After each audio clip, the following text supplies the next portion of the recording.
میں نے چونکہ حفظ قرآن کی سعادت آستانہ علیہ سال شریف پر پائی،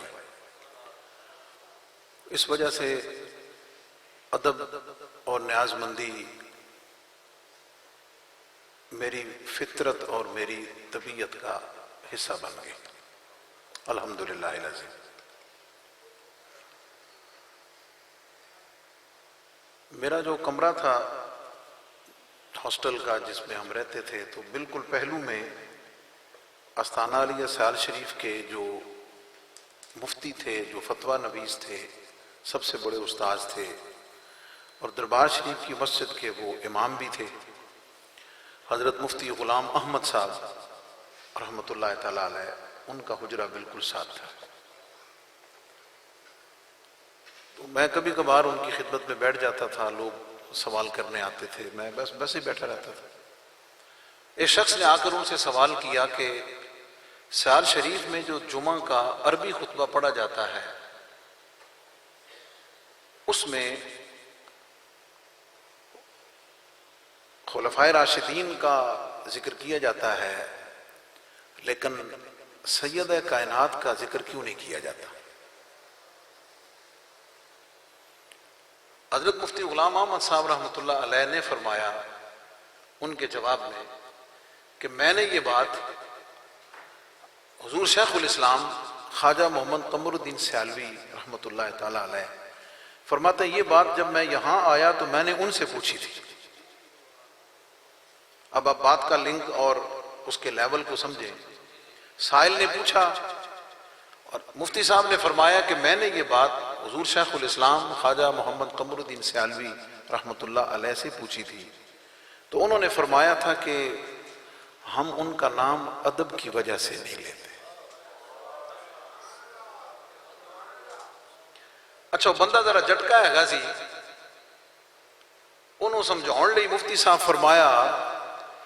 بھئی تو پسند کردہ تیری دھی بہن دا نال مجمع چ اچھی آواز نہ لیا جائے۔ یہ ایک الگ اینگل ہے ادب کا۔ اس پر ایک اور بات سنیں۔ حضرت خواجہ غلام فخر الدین سیالوی رحمۃ اللہ تعالی علیہ، وہ جب بھی مدینہ شریف حاضر ہوتے تو مواجہ شریف کے سامنے سے نگاہیں جھکا کر گزر جاتے تھے۔ انہوں نے کبھی بھی حاضری کے وقت اپنی نظریں اٹھائی نہیں۔ کسی نے ان سے پوچھا کہ حضور آپ مواجہ شریف کے سامنے سے گزرتے ہیں اور کبھی آپ نے نگاہیں اٹھائی نہیں ہیں۔ فرمایا یہ حجرہ عائشہ ہے رضی اللہ عنہا، اور کسی کے گھر میں اجازت کے بغیر جھانکا نہیں کرتے۔ یہ ایک الگ اینگل ہے، یہ ادب کا الگ اینگل ہے۔ میں فتوے کی زبان میں نہیں، محبت کی زبان میں بات کر رہا ہوں۔ میرے ایک استاد کریم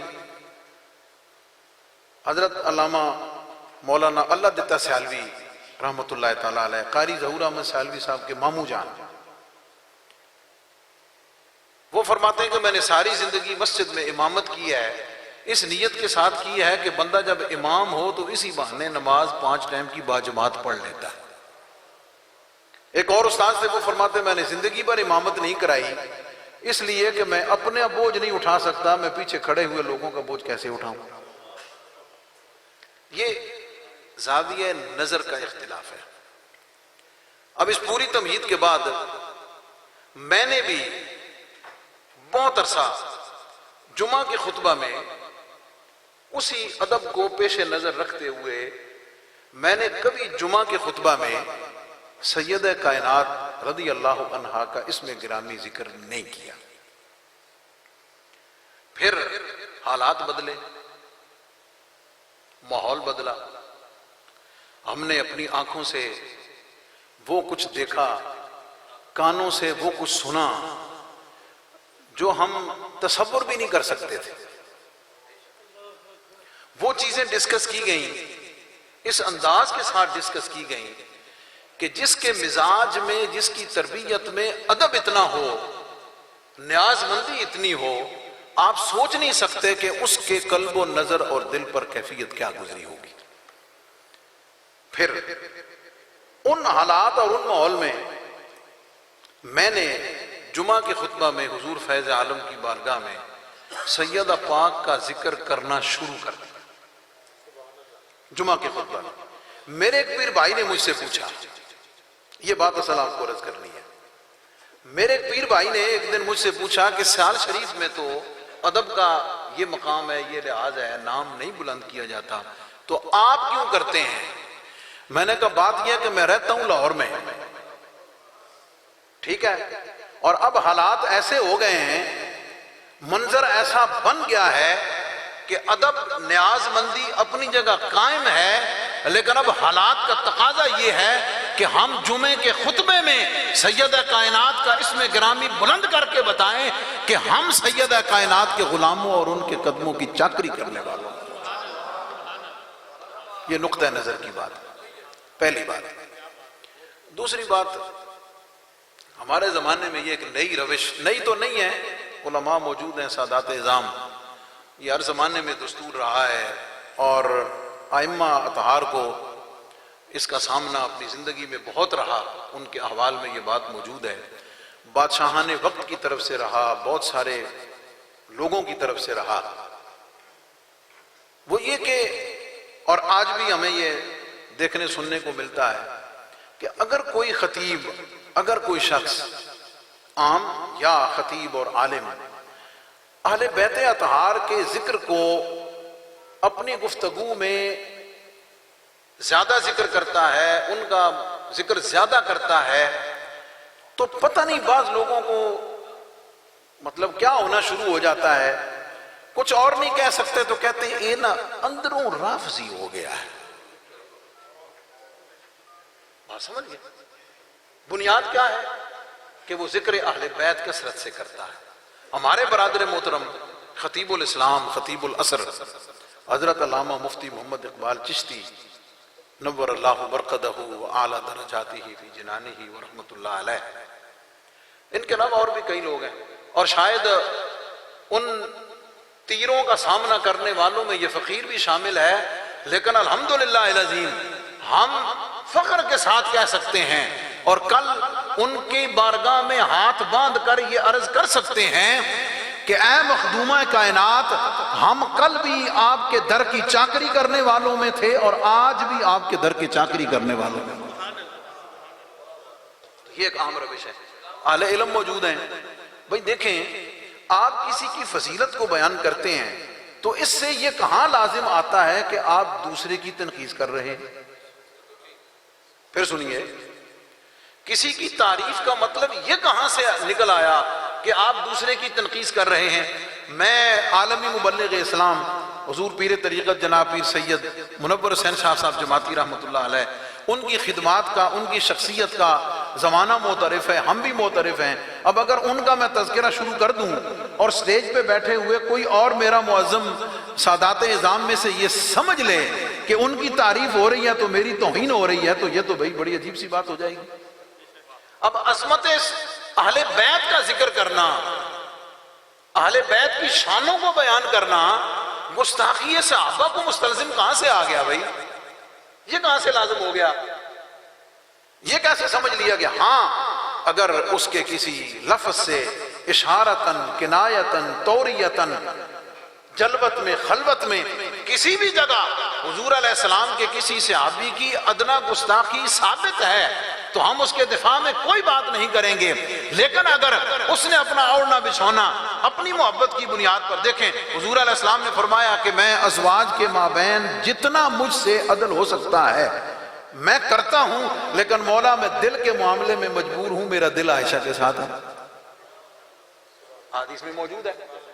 کیا خیال ہے؟ تو یہ دل کی اپنی لگاؤ، اپنی محبت ایک اپنی جگہ مقام رکھتی ہے۔ اب اگر حضرت خطیب الاسلام یا جتنے بھی خدامان اہل بیت ہیں، اگر انہوں نے اپنا اوڑھنا بچھونا ذکر اہل بیت کو رکھا اور اپنی عزتوں کی بنیاد ذکر اہل بیت کو بنایا اور پھر اپنا سب کچھ اہل بیت اطہار اور سیدہ کائنات کی عظمت و شان کے سامنے سب کچھ قربان کر دیا ہے، تو اللہ اکبر، اس سے یہ کہاں سے لازم آ گیا کہ معاذ اللہ وہ رافضی ہو گئے ہیں یا گستاخ صحابہ ہو گئے؟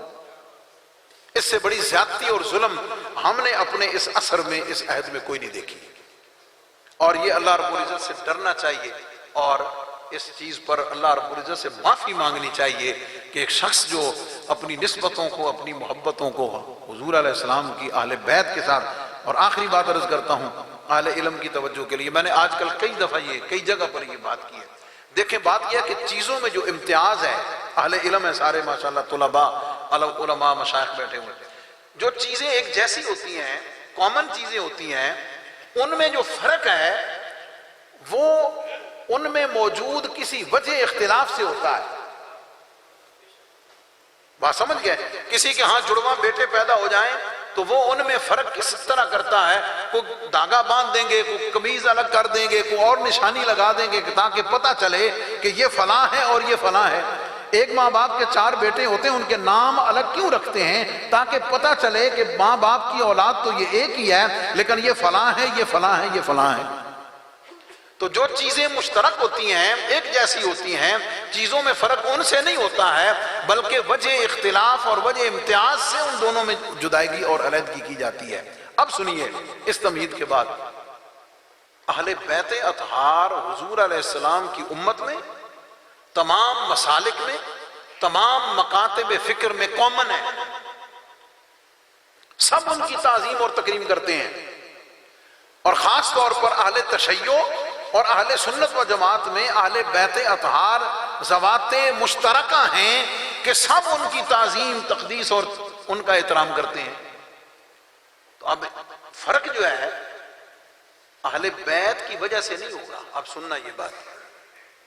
فرق عقیدے کا محض اہل بیت کی وجہ سے نہیں ہوگا۔ اہل سنت کا امتیاز یہ ہے، اہل سنت کو جو چیز ممتاز کرنے والی ہے وہ یہ ہے کہ صحابہ کی نوکری، جیسے ہمارے برادر محترم پیر ضیاء المصطفیٰ حقانی صاحب نے فرمایا ہے کہ اہل سنت کا جو اعجاز اور نشان اور امتیاز ہے وہ امام اہل سنت نے بتایا ہے کہ اہل سنت کا ہے بیڑا پار، اہل سنت کا ہے بیڑا پار۔ کیوں بیڑا پار ہے؟ کیونکہ ان کے نزدیک اصحاب حضور نجم ہیں، اصحاب حضور نجم ہیں اور ناؤ ہے عطرت رسول اللہ کی۔ تو اہل سنت کی، میری آپ کی جو پہچان ہے وہ صحابہ اعظام کی عظمت اور ان کے احترام کے ساتھ صحابہ اعظام کی محبت اور ان کی تقدیس اور ان کا احترام بھی ایسے ہی ہے۔ چلتے چلتے بتا دوں کہ اسے میرے داتا علی حجویری غریب نواز نے کیسے بیان کیا۔ کشف المحجوب شریف میں حضرت سیدنا ابوبکر صدیق کا ذکر کیا، سیدنا عمر پاک کا ذکر کیا، سیدنا عثمان غنی کا ذکر کیا، حضور مولا کائنات کا ذکر کیا، اس کے بعد حضرت امام حسن مجتبیٰ کا ذکر کیا، امام حسین شہید کربلا کا ذکر کیا، امام زین العابدین کا ذکر کیا، امام محمد باقر کا ذکر کیا، اس کے بعد امام جعفر صادق کا ذکر کیا۔ اس ترتیب کے ساتھ کیا ہے۔ میرا چونکہ ایم فل کشف المحجوب پر ہے حضور فیض عالم کے صدقے سے، میں نے اس میں سے جو محبت والی بات سمجھی اور اخذ کی ہے کہ حضور فیض عالم داتا گنج بخش علیہ الرحمہ نے ایک طرف حضور علیہ السلام کے صحابہ کو رکھا ہے، دوسری طرف حضور علیہ السلام کے اہل بیت کو رکھا ہے، اور درمیان میں ذات علی کی رکھی ہے۔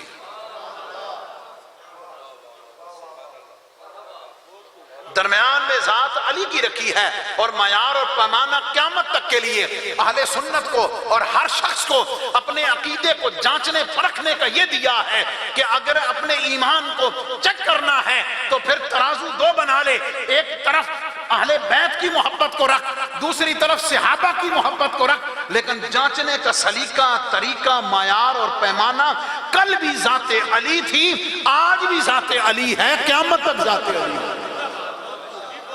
معیار حق ذات علی ہیں رضی اللہ تعالیٰ عنہ، اس لیے درمیان میں ذات علی کو رکھ، اس کے بعد ایمان کا ترازو اٹھا، اگر کہیں جھول ہے تو جا کر جھول کو کسی سے ٹھیک کرا جا کے۔ اور آج کے دور میں یہ جو بدقسمتی کے ساتھ ایک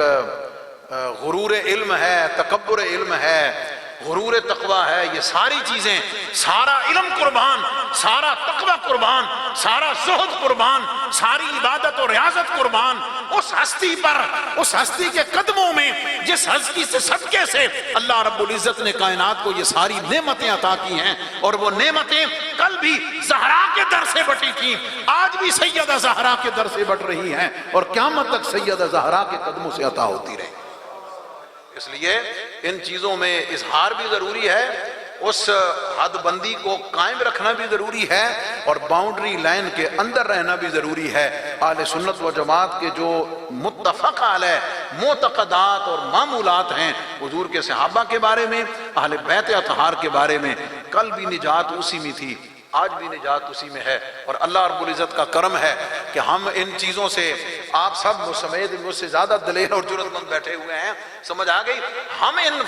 فتووں اور ان چیزوں کی وجہ سے ڈرنے والے نہیں ہیں۔ کل فیصلہ قیامت والے دن ہوگا نا، اور یہ میں نے حضرت خطیب الاسلام کے کل شریف پر یہ بات کی تھی،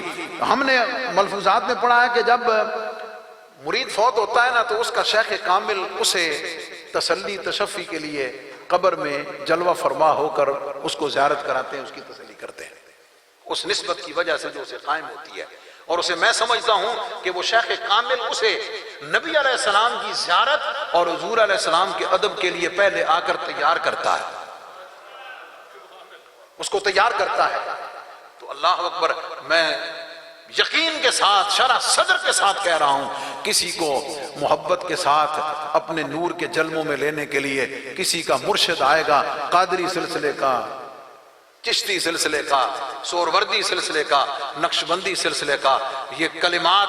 حضرت خطیب الاسلام کے لیے بطور محبت اور بطور نظر ہے کہ صدقے جاؤں خطیب الاسلام تیرے نصیب پر کہ جب تو وہاں قبر میں پہنچا ہوگا تو پھر حضور کی پنجتن اور حضور کی آل نے تجھے آ کر محبت کے جلووں میں لیا ہوگا کہ یہ ہے ہمارا غلام، یہ ہے ہمارا نوکر، جس نے اپنی زندگی میں اپنا ترا بلند کرنے کے لیے یہ نہیں کہا کہ میں یہ کہتا ہوں، بلکہ جس نے اپنی شان کو بلند کرنے کے لیے کہا سیدہ زہرا کا کمی یہ کہتا ہے، سیدہ زہرا کا نوکر یہ کہتا ہے، جس نے اپنی عزتوں کی بنیاد اس نیازمندی کو بنایا، اس عاجزی کو بنایا، اس نسبت کو بنایا ہے۔ ہمارا ایمان ہے، ہم ان کے بارے میں کل بھی کلیئر تھے، آج بھی کلیئر ہیں، اور انشاءاللہ قیامت والے دن بھی کلیئر ہوں گے کہ انہوں نے اپنی زندگی مخدومہ کائنات، سیدہ کائنات اور حضور علیہ السلام کی آل کی نوکری میں ساری زندگی خرچ اور صرف کی، عزتیں پائیں، اس جہان میں بھی سرفراز ہوئے، قبر میں بھی سرفراز ہیں، اور انشاءاللہ میدان محشر میں بھی سرفراز ہوں گے۔ اللہ تعالی ہمیں ان چیزوں کو سمجھنے کی اور اس کے مطابق اسے آگے اغلاق کی توفیق عطا فرمائے۔ وآخر دعوانا الحمدللہ رب العالمین۔